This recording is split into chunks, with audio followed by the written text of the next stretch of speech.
All right.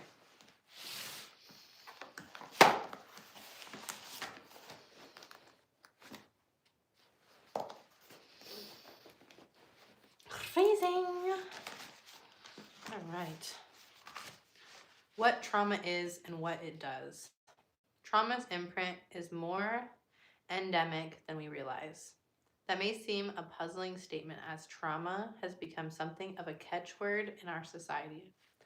To boot, the word has taken on a number of colloquial valences that confuse and dilute its meaning. A clear and comprehensive reckoning is warranted, especially in the field of health. And since everything is connected in virtually all other societal domains as well. The usual conception of trauma conjures up notions of catastrophic events. Hurricanes, abuse, egregious neglect, and war. This has the unintended and misleading effect of relating trauma to the realm of the abnormal, the unusual, and the exceptional. If there exists a class of people we call traumatized, that must mean that most of us are not. Here we miss the mark by a wide margin. Trauma pervades our culture, from personal functioning through social relationships, parenting, education, popular culture, economics, and politics. In fact, someone without the marks of trauma would be an outlier in our society. We are closer to the truth when we ask, where do we each fit on the broad and surprisingly inclusive trauma spectrum? Which of its many marks has each of us carried all or most of our lives? And what have the impacts been? And what possibilities would open up were we to become more familiar, even intimate with them? A more basic question comes first. What is trauma? Hello. Blessings to you, my brother. As I use the word, trauma is an inner injury, a lasting rupture or split within the self due to difficult or hurtful events. By this definition, trauma is primarily what happens within someone as a result of the difficult or hurtful events that befall them. It is not the events themselves.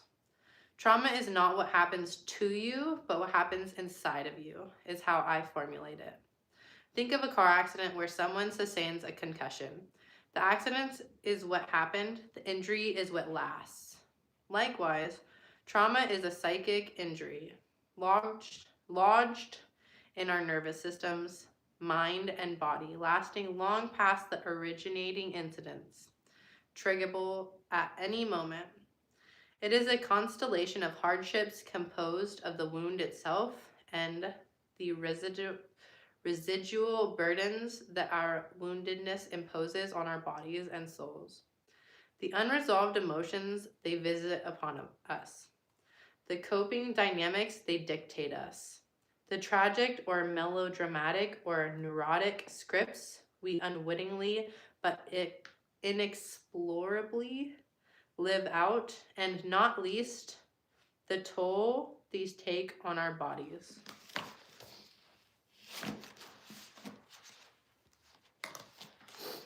When a wound doesn't mend on its own, one of two things will happen. It can either remain raw,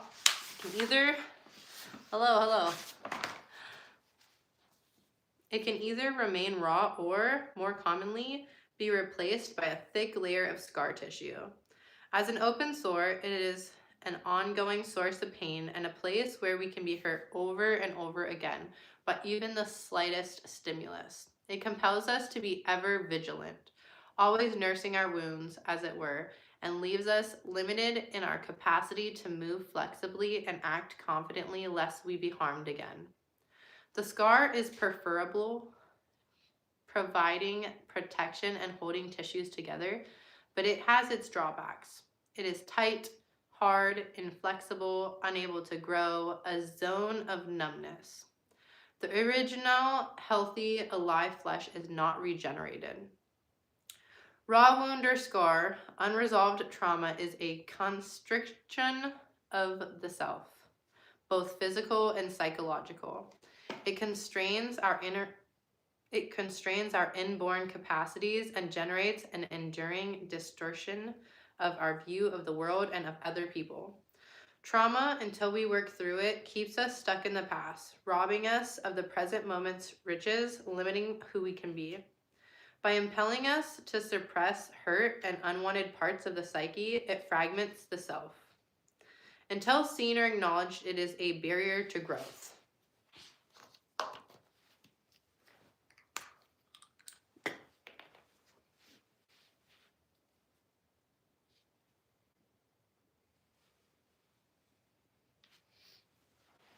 In many cases, as in mine, it blights a person's sense of worth, poisons relationships, and undermines appreciation for life itself.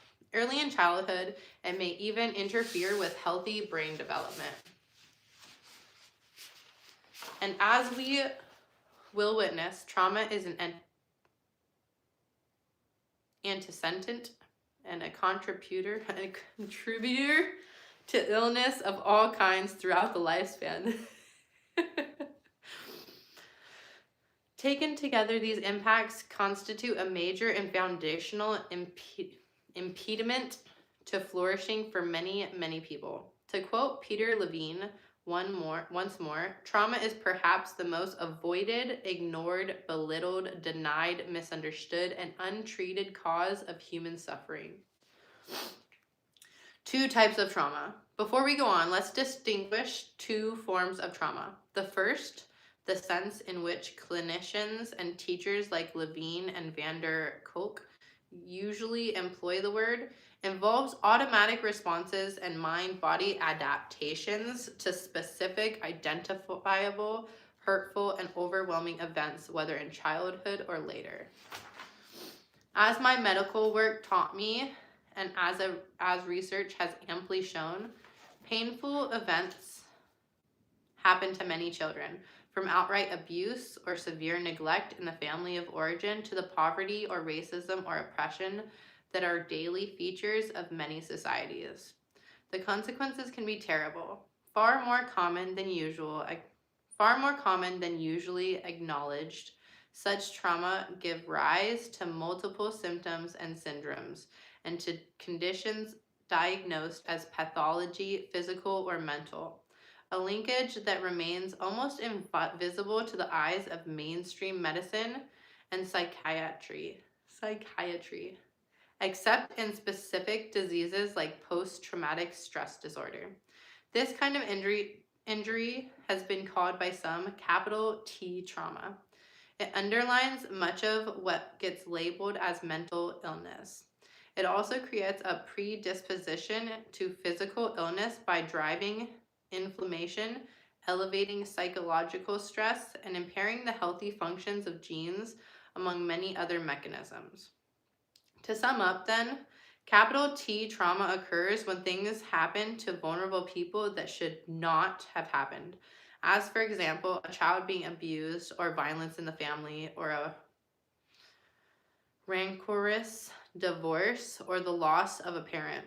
All of these among the criteria for childhood afflictions in the well-to-known adverse childhood experience studies. Once again, the traumatic events themselves are not identical to the trauma. The injury to self, that occurs in their immediate wake within the person. There is another form of trauma, and this is the kind I am calling nearly universal in our culture, that has sometimes been termed small t trauma. I've often witnessed what long-lasting marks seemingly ordinary events, what a seminar researcher poignantly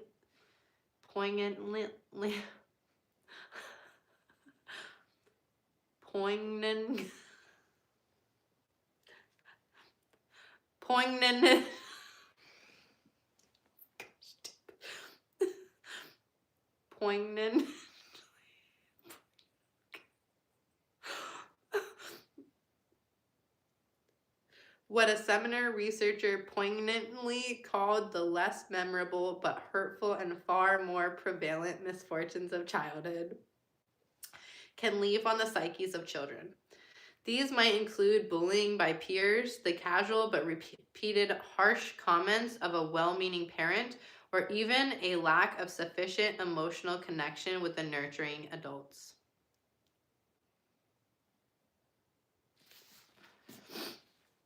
Children, especially highly sensitive children, can be wounded in multiple ways. By bad things happening, yes, but also by good things not happening, such as their emotional needs for attunement not being met. Attunement!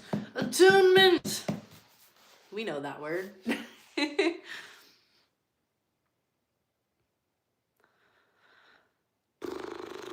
Or the experience of not being seen and accepted even by loving parents. Trauma of this kind does not require overt distress or misfortune of the sort mentioned above, and can also lead to the pain of disconnection from the self, occurring as a result of core needs not being satisfied.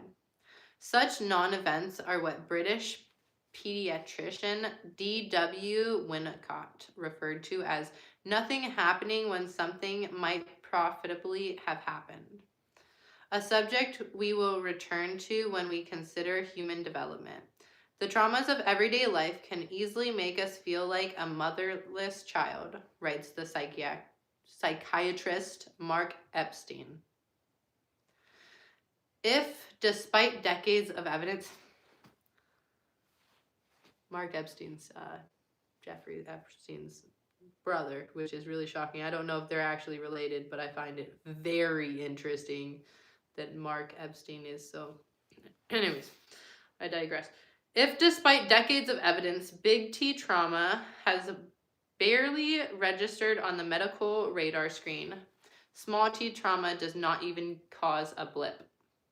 Even as we make the distinction between big T and small t traumas, given the continuum and broad spectrum of human experience, let's keep in mind that in real life, the lines are fluid, are not easily drawn, and should not be rigidly maintained.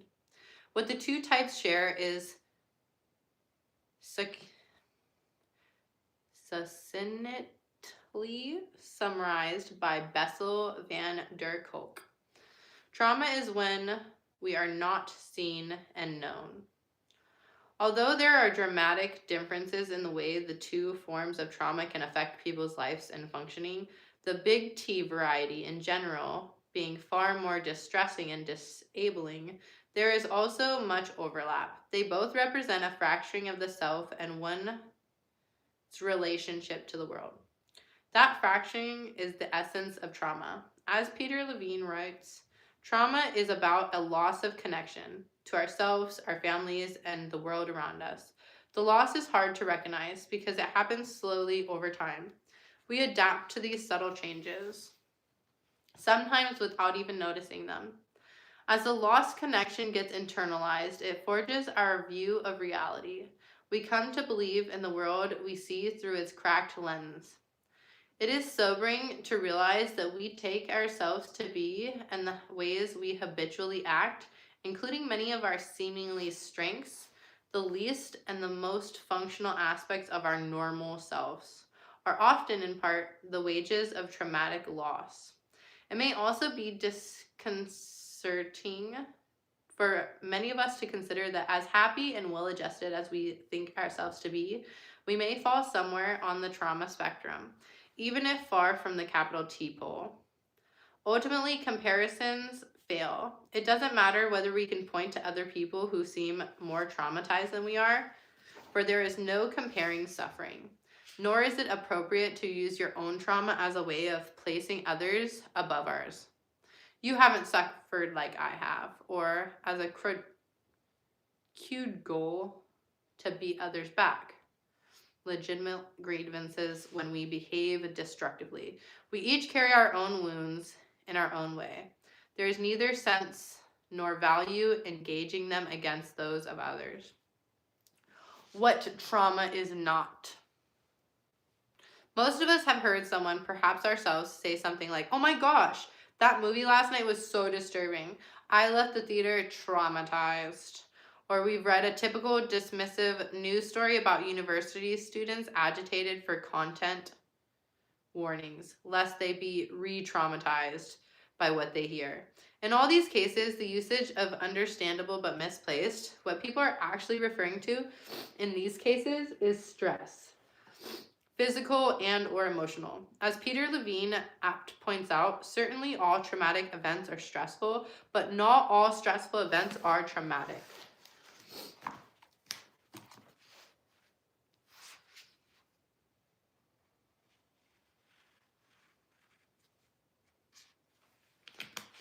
The event is traumatizing or re-traumatizing only if it renders one diminished, which is to say psychologically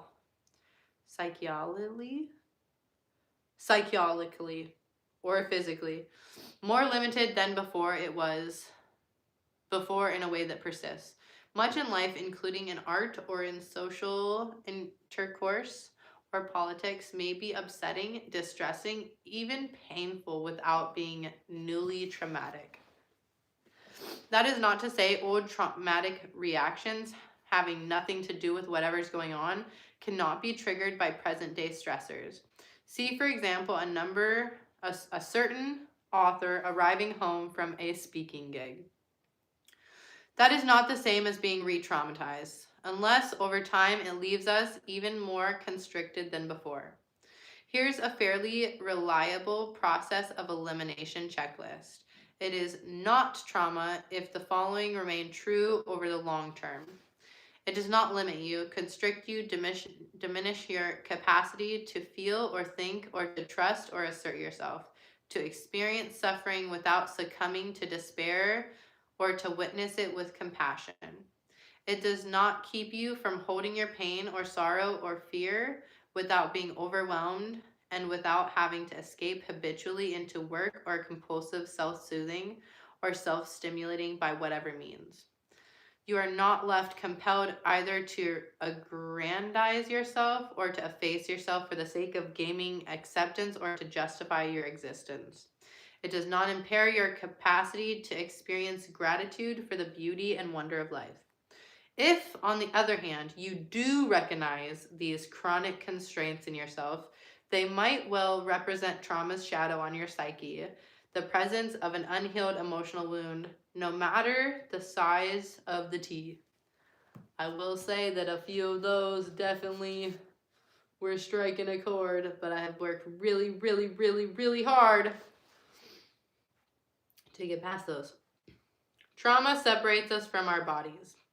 Once someone has invaded you and entered you, your body is no longer yours. The writer V, formerly known as Eve Ensler, told me, recalling her sexual abuse by her father as a young girl. It's a landscape of dread and betrayal and sorrow and cruelty. The last place you want to be is in your body. And so you begin to live in your head. You begin to live up there without any ability to protect your body, to know your body. Look, I had a tumor the size of an avocado inside me, and I didn't know it. That's how separated I was from myself. Although the details of my past diverge wildly from V's, I know whereas she speaks. For many years, the most difficult question that could be put to me was, "What are you feeling?"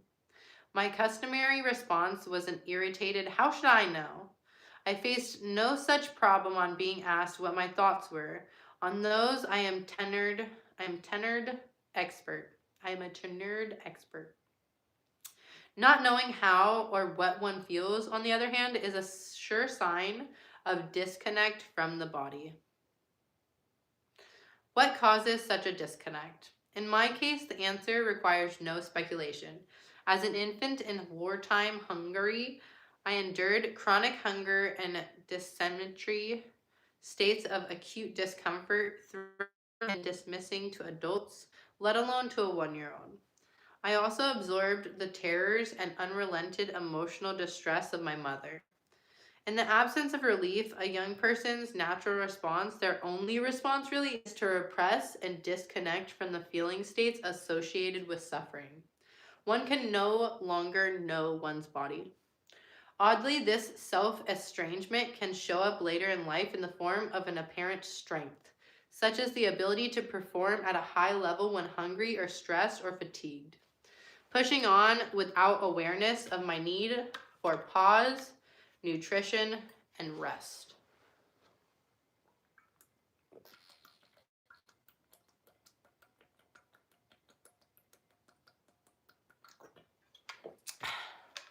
Hello, hello, hello. Thank you guys so much for likes. Appreciate it.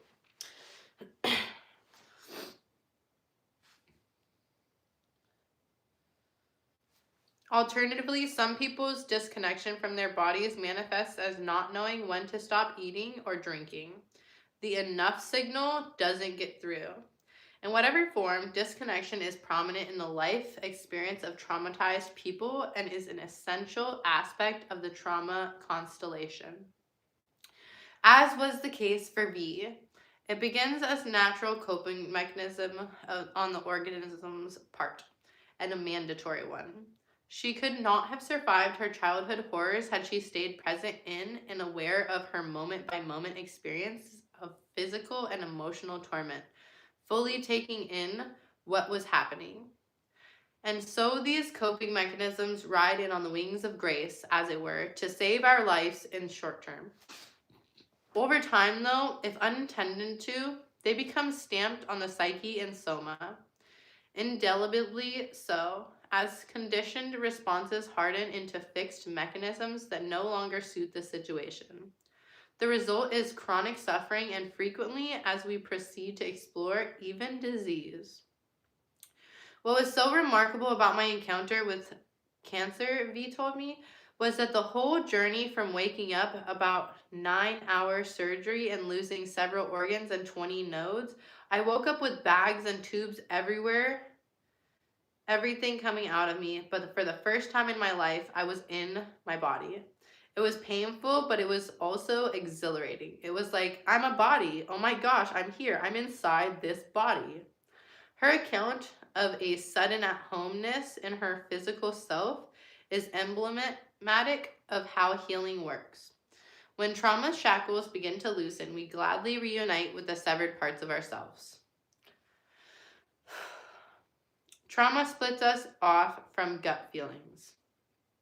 For the average person in V's early predicament, nature's best recommendations would be to escape or to fight back against the misuse of her body and the assault of her soul.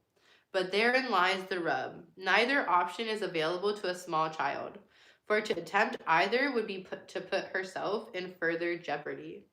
Therefore, nature defaults to plan C. Both impulses are suppressed by tuning out the emotions that would propel such responses.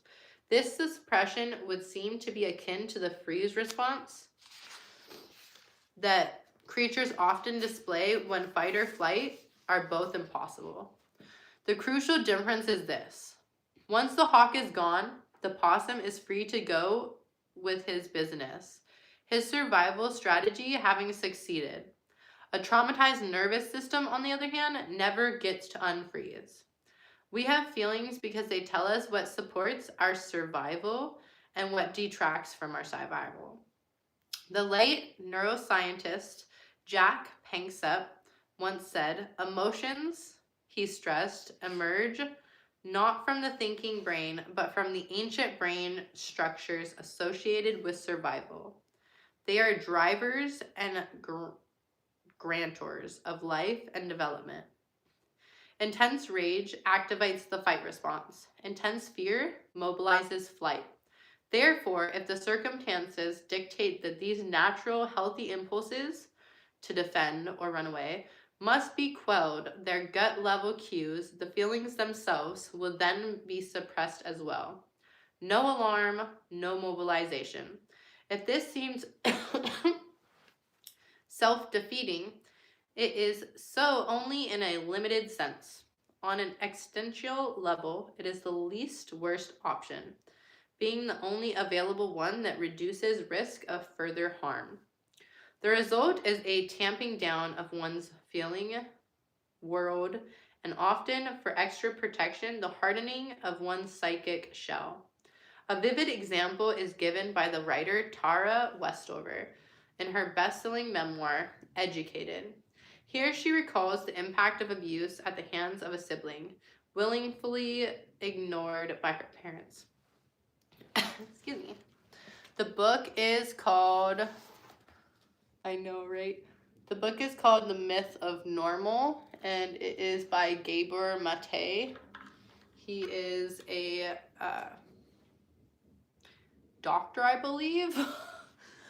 He has really good insight into ADHD and trauma and the correlation between ADHD and trauma.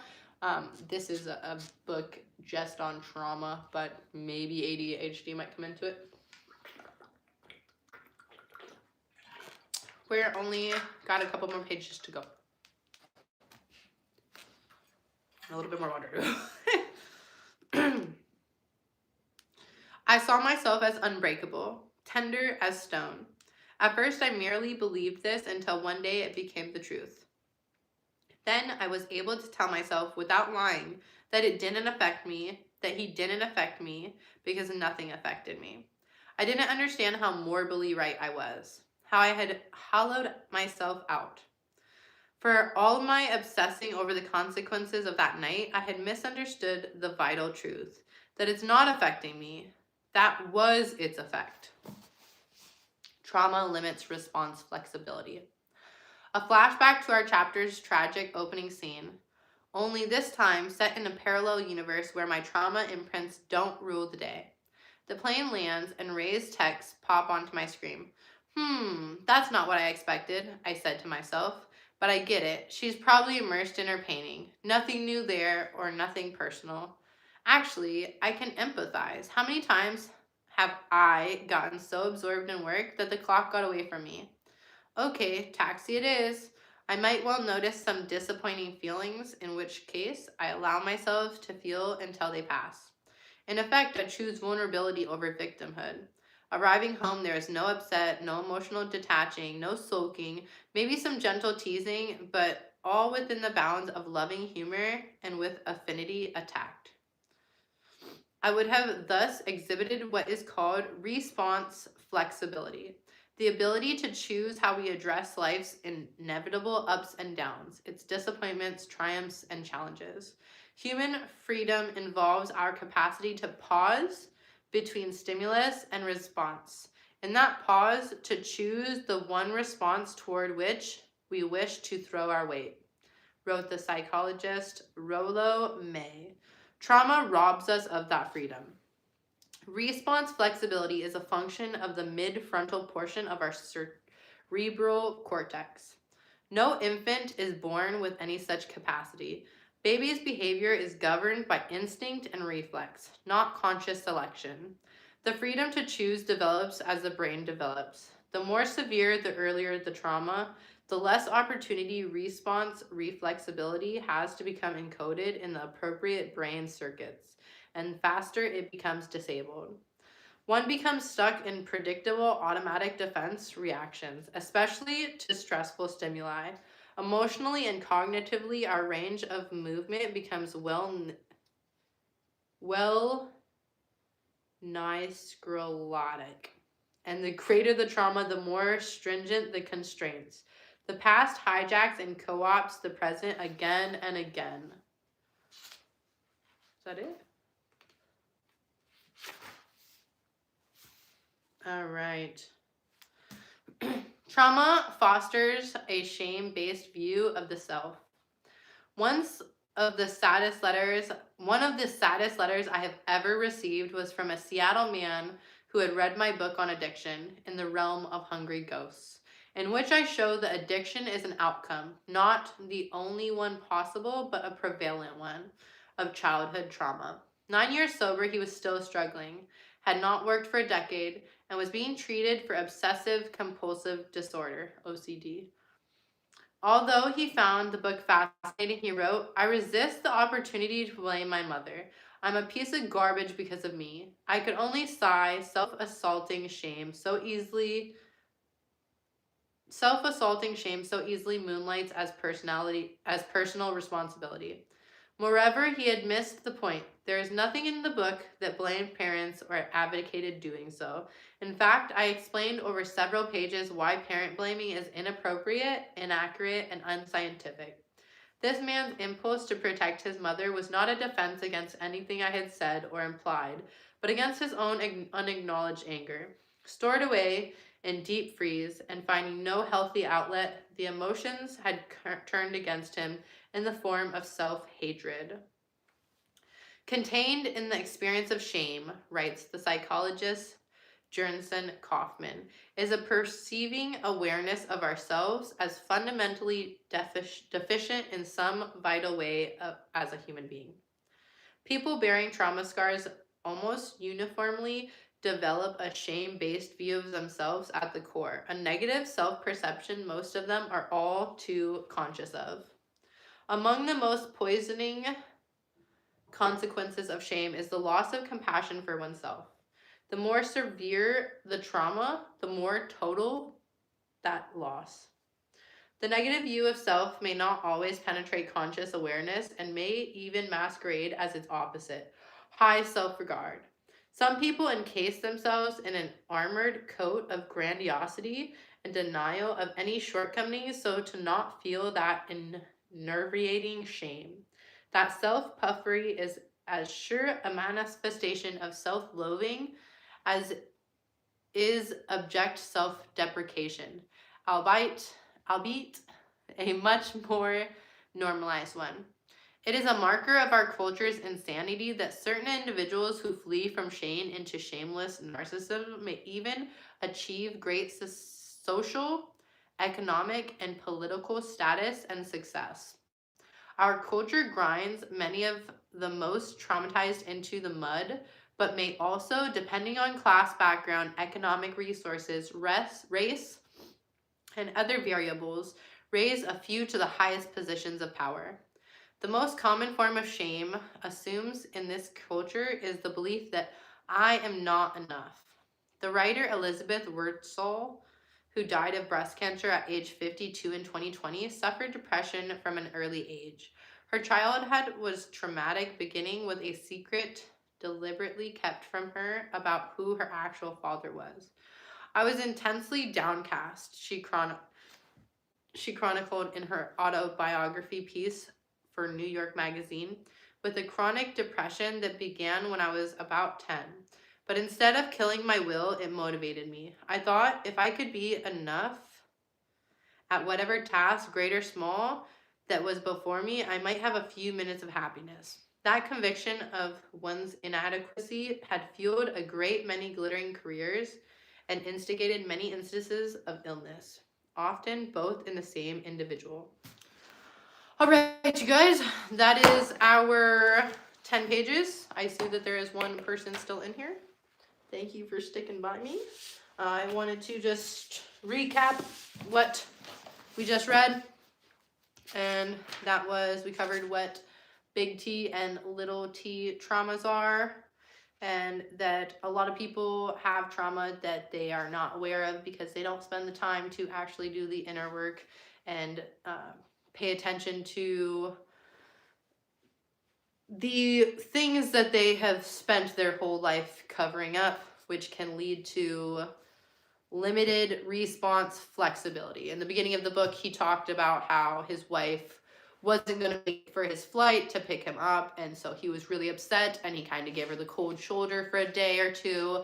He said one of the most that he's so blessed to have a wife that will not let his trauma run him. So she, told him to knock it off. And so this chapter, he was explaining what would have happened if he hadn't been acting out of his trauma. So because of his trauma, he was acting like he had been abandoned. He felt like that, and he felt like a little baby in the beginning. But had he have dealt with his trauma, then he would have had the ability to choose something different, think logically, think, okay, well, she's just busy. It's not that big of a deal. And they would have been able to joke about it and still move on. So that's the response flexibility.